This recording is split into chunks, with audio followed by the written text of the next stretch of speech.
So the new topic is evolution of life.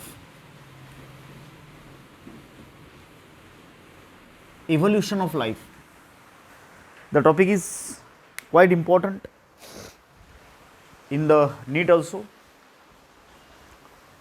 Overall topic को 3 या 4 question आ सकते हैं, भले ही नंबर मॉडरेट है लेकिन क्वेश्चन बहुत ही कंसेप्चुअल होते हैं. What is evolution? इवोल्यूशन का मतलब क्या है? Evolution is a very slow and gradual process. मैं इवोल्यूशन लाइफ फॉर्म्स के बारे में बोल रहा, लाइफ के बारे में बोल रहा, ऑर्गेनिजम्स के इवोल्यूशन के बारे में बोल रहा. इवोल्यूशन ये प्रोसेस बायोलॉजिकल ही है लेकिन हम उनको दूसरों के लिए भी लागू कर सकते हैं. जैसे कि बायोलॉजी इज इवॉल्व्ड केमिस्ट्री. आप ऐसा बोल सकते कि inorganic chemistry evolved into organic chemistry, organic chemistry evolved into biochemistry. क्योंकि ऑर्गेनिक केमिस्ट्री और बायोकेमिस्ट्री में कॉम्प्लेक्स कौन है तो बायोकेमिस्ट्री है. And biochemistry evolved into biology. So ये इनऑर्गेनिक से लेकर के, सिंपल इनऑर्गेनिक से लेकर के कॉम्प्लेक्स ऑर्गेनिक और कॉम्प्लेक्स ऑर्गेनिक से लेकर के मेगा बायोमोलिक्यूल जैसे कि डीएनए है, आरएनए है, प्रोटीन्स है, मेगा बायोमोलिक्यूल्स तक का जो सफ़र है वो पूरा इवोल्यूशन का ही प्रोसेस है. लेकिन फिर भी इवोल्यूशन का मतलब क्या होता है? It is a very slow, एक बहुत ही धीमी प्रक्रिया है, बट ग्रेजुअल प्रोसेस, निरंतर चलने वाली.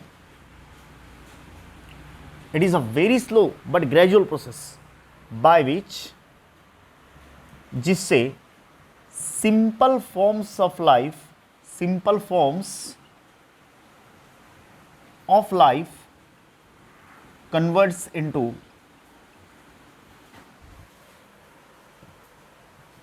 Complex forms. एकदम सिंपल फॉर्म जो है amoeba, most simple form, bacteria most simple form. Amoeba से सिंपल कौन है तो बैक्टीरिया है.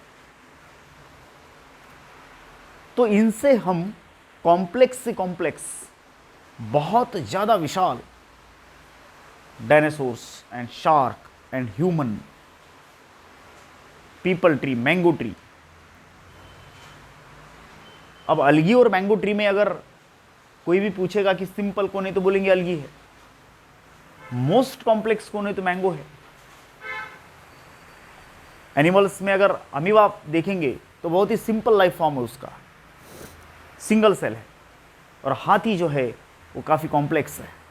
इसका मतलब क्या हुआ कि एवोल्यूशन ने अमीबा से लेकर के हाथी तक का जो सफ़र है वो slowly slowly slowly crores of years के बाद अचीव किया.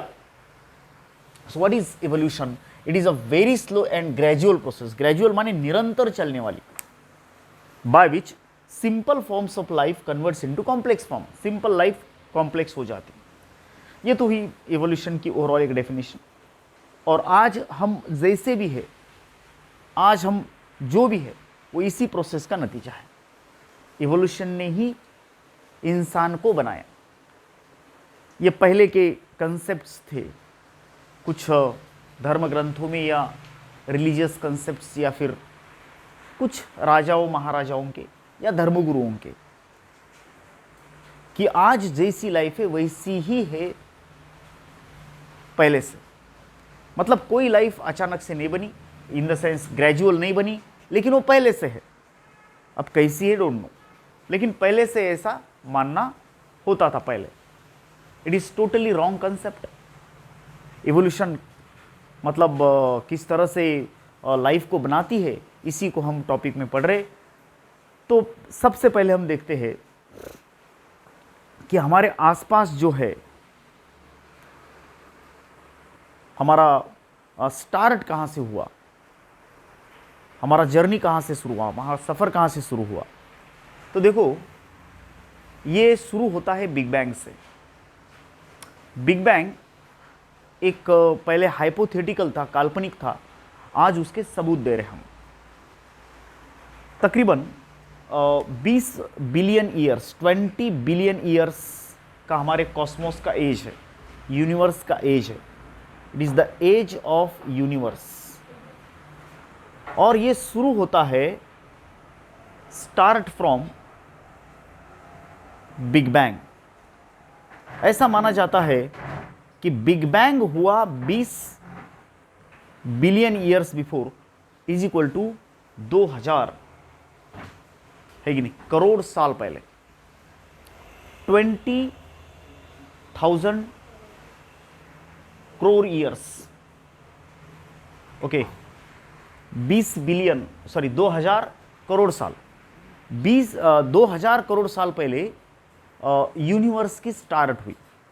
क्योंकि हम यूनिवर्स का एक हिस्सा है, इसलिए हमको ओवरऑल यूनिवर्स का जन्म कब हुआ वो बताना पड़ेगा। यूनिवर्स का जन्म हुआ एक बहुत ही भयंकर ऐसे विस्फोट से, जिसकी तीव्रता हम गिन नहीं सकते। इतना बड़ा एक्सप्लोजन हुआ, एंड वो भी ऐसे पॉइंट में जिसका रेडियस 0 था। शायद आप फिजिक्स में पढ़े होंगे कि जिसका रेडियस 0 होता है उस पॉइंट का ग्रेविटी इन्फिनाइट होता है।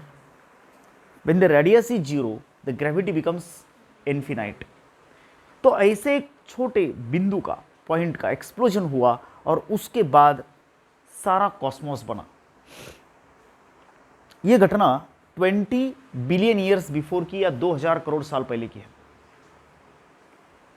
और उसके बाद जो है वो हमारा पूरा ब्रह्मांड, in the sense everything is designed, जिसमें हमारी मिल्की वे गैलेक्सी भी शामिल है। ये मिल्की वे गैलेक्सीज, ऐसे ट्रिलियंस ऑफ गैलेक्सीज जो है वो भी बने इस एक्सप्लोजन के बाद। इस एक्सप्लोजन के बाद 4 चीजें एग्जिस्ट करी। बिग बैंग के बाद 4 चीजें अस्तित्व में आई। पहली चीज आई स्पेस। बिग बैंग के पहले स्पेस नहीं था, जिसको हम स्पेस, अंतरिक्ष बोलते हैं, वो नहीं था। दूसरी चीज अस्तित्व में आई समय। बिग बैंग के समय, बिग बैंग के पहले समय नहीं था। माने 20 बिलियन ईयर्स से ही हमारी काल गणना चालू होती है, माने घड़ी यहां से शुरू होती है। उसके पहले जो है समय नहीं था। और याद रखना, आप फिजिक्स में बेटर स्टडी करेंगे उस चीज को, कि समय और अंतरिक्ष, space and time always are together, they are the 2 sides of a coin. Big bang के बाद अस्तित्व में आया मैटर और अस्तित्व में आई energy.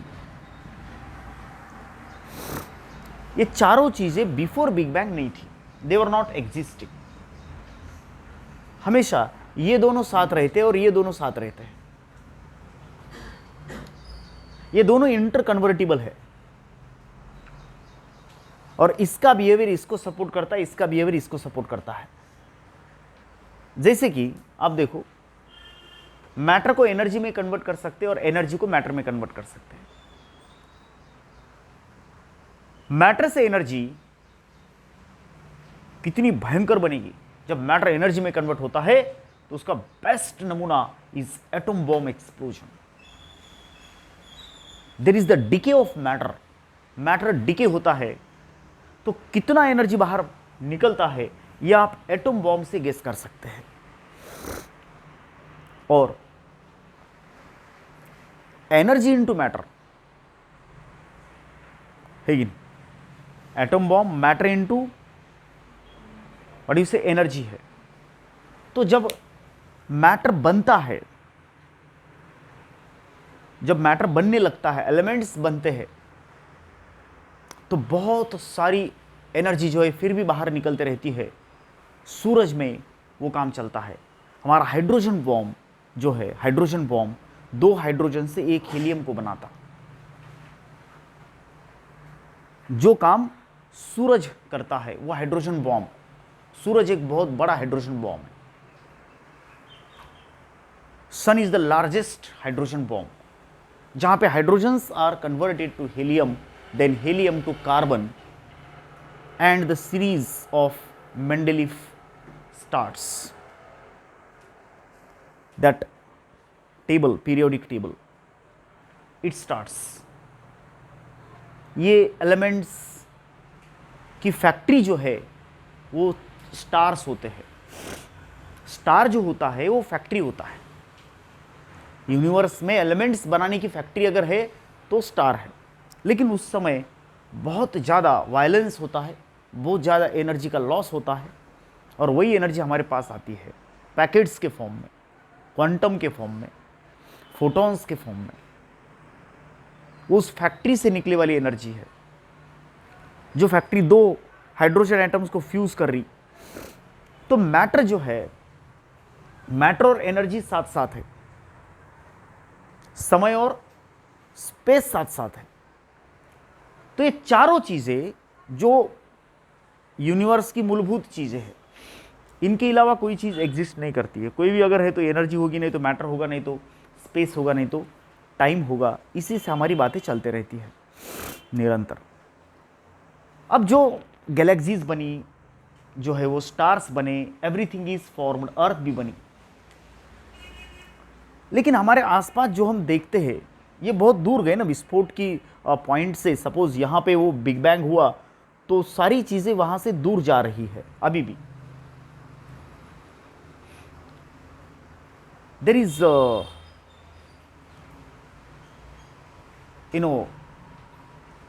the particles are going away from the center of explosion.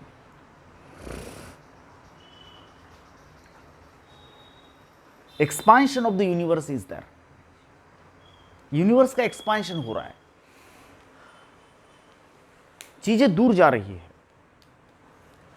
है कि नहीं? और वो तब तक जाएंगी जब तक यूनिवर्स का फोर्स है, मतलब वो एक्सप्लोजन का फोर्स चल रहा है, तो तब तक चीजें दूर ही दूर जाती दिखेंगी। और आपको पता है कोई भी चीज जब आप देखते हैं तो उस वस्तु से रोशनी आपकी आंख में जब तक नहीं आती तब तक वो चीज आपको दिखती नहीं है। और यहां डिस्टेंसेस इतने ज्यादा बन गए दूर जाने से हर चीज कि रोशनी को भी लाखों और करोड़ों साल लग रहे प्रवास करने में। रोशनी जो अभी तक के नॉन यूनिवर्स में सबसे तेज दौड़ने वाली चीज है। आइंस्टाइन ने बोला कि रोशनी से आगे कोई दौड़ नहीं सकता। अब ये चीजें अलग है कि कई लोगों ने अलग अलग तरीके से कुछ चीजें बताई है कि ये वस्तु है जो उससे ज़्यादा दौड़ती है वगैरह वगैरह। लेकिन रोशनी जो है, लाइट जो है, उसके पार्टिकल फोटॉन्स है, वो मैक्स स्पीड पजेस करते हैं 3 लाख किलोमीटर तकरीबन पर सेकंड। और जब वो गति कोई मास अटेन करता है, ये सिर्फ एनर्जी की गति हो सकती है। अब ये क्वेश्चन अनआंसर्ड है। किसी ने आइंस्टाइन को सवाल पूछा था कि आप बोल रहे कि रोशनी से तेज कोई कुछ नहीं, चलो मानते हैं, कोई बात, एक बात का जवाब दो, ये सन है और तकरीबन 15 करोड़ किलोमीटर्स ये डिस्टेंस अर्थ का जो इसके चक्कर लगा रही है। और आप सभी को पता है कि जो रोशनी है वो सूरज से हमारे धरती तक पहुंचने में तकरीबन 8 मिनट का समय लेती है। मतलब यहाँ से कोई सूरज को देख रहा है तो 8 मिनट पुराना सूरज है वो, उसकी जो भी पोजीशन हम देख रहे वो पोजीशन से जो है ना वो दूर जा चुका है, उससे अलग पोजीशन है उसकी, वो पोजीशन नहीं है, it is deviated from its position. अगर आप यहाँ देख रहे तो सूरज एक्चुअली यहाँ है, लेकिन आप उसको देख रहे यहाँ पे, ठीक है ना? तो इस सवाल पूछा था कि अगर सपोज मान लो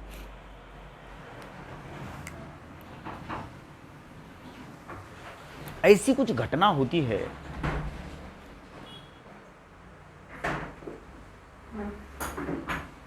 कि सूरज वहां खत्म हो जाता है, सूरज खत्म हो जाता है, सूरज नष्ट हो गया, ओके, कुछ तो हुआ और सूरज खत्म हो गया।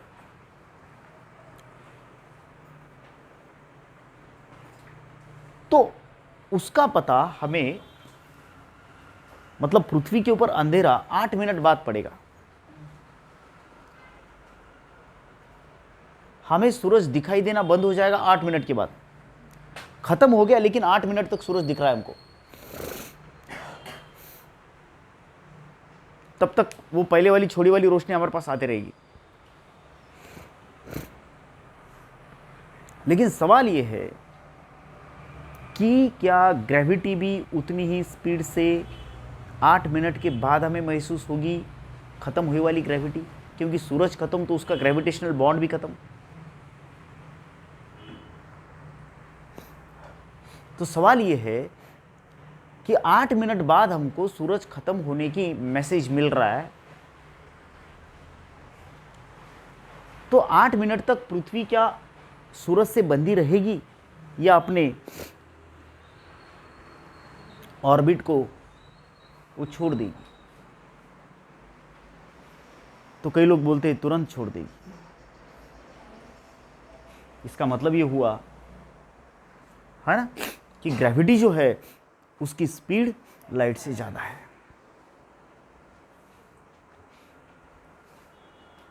है ना? ये तो तभी पता चलेगा ना जब इतनी बड़ी सेलेस्टियल बॉडीज को हम उनके साथ खेलेंगे। इसका एक्सपेरिमेंट आसान नहीं है, इसका एक्सपेरिमेंटल प्रूफ देना आसान नहीं ना। उसके लिए तो सूरज को खत्म करना पड़ेगा। तो कई ऐसी चीजें हैं जो एक्सपेरिमेंटली साबित होने में अब इससे बहुत ज़्यादा समय लगेगा। शायद आज के स्थिति में वो पॉसिबल नहीं होगा, इट इज़ इम्पॉसिबल, लेकिन वो है, इट इज़ देयर।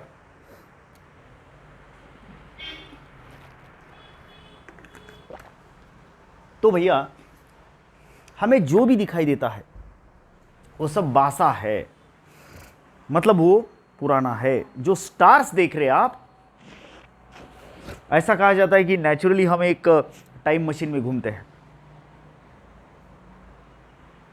आप सूरज को देख रहे तो आप 8 मिनट पहला सूरज देख रहे हैं। पहले यह माना जाता था कि रोशनी को जाने के लिए समय ही नहीं लगता। रोशनी को समय लगता है कंसेप्ट ही,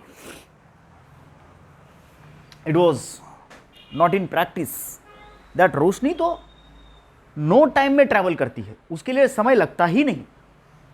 लेकिन आज ये साबित है कि light takes time to travel, and universe के इतने बड़े एरिया के हिसाब से अगर देखते हैं तो रोशनी को भी बिलियंस ऑफ ईयर्स लगते हैं। कुछ बहुत दूर की गैलेक्सीज की रोशनी आने में billions of years, crores of years लगते अर्थ को टच करने में। जैसे कि आप जब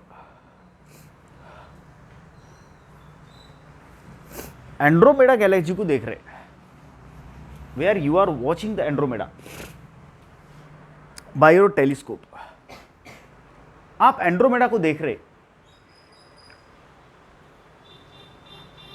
आपको एंड्रोमेडा दिख रही है, लेकिन वो एंड्रोमेडा गैलेक्सी 25 लाख साल पुरानी देख रहे हैं आप। देख रहे अभी, लेकिन देख रहे भूत में, पास्ट में। आप वर्तमान में कहां देख रहे हैं? क्योंकि जो एंड्रोमेडा अभी देख रहे वो 25 लाख साल पुरानी है, उसकी रोशनी निकले हुए 25 लाख साल हुए हैं, बरोबर। It has taken 25 lakh years to travel from Andromeda to earth. So the Andromeda that is now existing, that you are seeing by your naked, what you say, telescope, is no more there. It has left its position right before 25 lakh years. 25 lakh light years की उसकी दूरी है. रोशनी की गति से Andromeda से आपके पास आने में 25 लाख साल लगते हैं. एंड्रोमेडा जो हमारी सबसे नज़दीकी पड़ोसन है, लेकिन बहुत बड़ी पड़ोसन है, हमारी गैलेक्सी से 2 गुना बड़ी पड़ोसन है, बड़ी मोटी पड़ोसन है, और वो आ रही है। अब बोल रहे हैं कि भैया सारे गैलेक्सीज तो एक दूसरे से दूर जा रहे, लेकिन ये हमारी तरफ बढ़ रही है। उसके बारे में शायद आपने सुना होगा, 110 किलोमीटर पर सेकंड की स्पीड से आ रही है। उसकी पर सेकंड की स्पीड है 110 किलोमीटर पर सेकंड की स्पीड से हमारी तरफ आ रही। घबराओ मत, कम से कम 400 से 450 करोड़ साल लगेंगे उसको आने में, और आने के बाद जो टक्कर होगी, टक्कर के बाद दोनों गैलेक्सीज मिक्स होकर के ऐसी इधर जाएंगी, पहले ऐसी ऐसी, और फिर से वापस आएंगी। आने को 300 करोड़ साल लगेंगे। ऐसी ऐसे 2 बच्चे एकदम जोर स्पीड से आ रहे, और दोनों ने अपनी अपनी स्पीड में एक दूसरे को हाथ ऐसा लगाया, तो वो क्या होते हैं, अपोजिट पोजीशन में जाते हैं, और फिर एक दूसरे को खींच लेते हैं सेंटर में। ऐसा एक इधर से आया, एक इधर से आया, तो दोनों ने अपने हाथों को पकड़ा है। मोमेंटम की वजह से, मोमेंटम इतना ज़्यादा है उनका कि वो दूसरी तरफ जाते हैं। इधर का बच्चा वो पार्टी जाता है, उधर का ये साइड आता है, लेकिन फिर बाद में दोनों एक दूसरे को खींच करके सेंटर में आएंगे।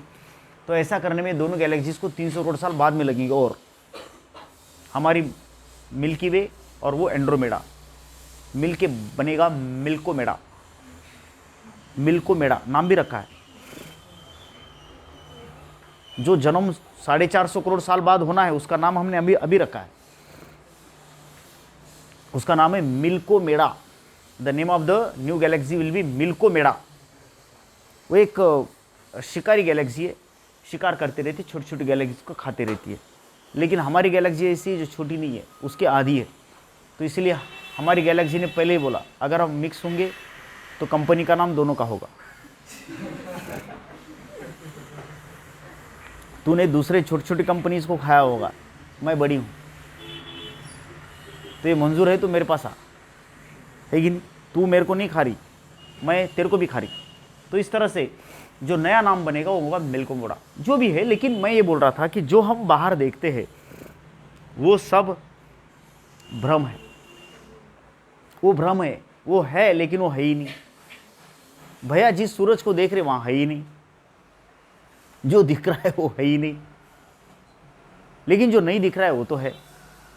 आप बोलेंगे सर क्या नहीं दिख रहा? भाई मैग्नेटिज्म दिख रहा है क्या? वो है, वो है कि नहीं? तो इस तरह से the universe is quite mysterious, काफी भ्रम है।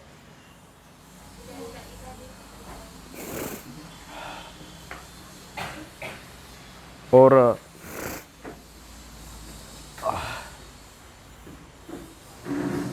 तो ऐसा हुआ कि जो हम देख रहे वो सब पास्ट में देख रहे। लाइट को भी समय लगता है टू ट्रैवल, समय लाइट भी लेती है टू ट्रैवल, ठीक है ना? ये भाई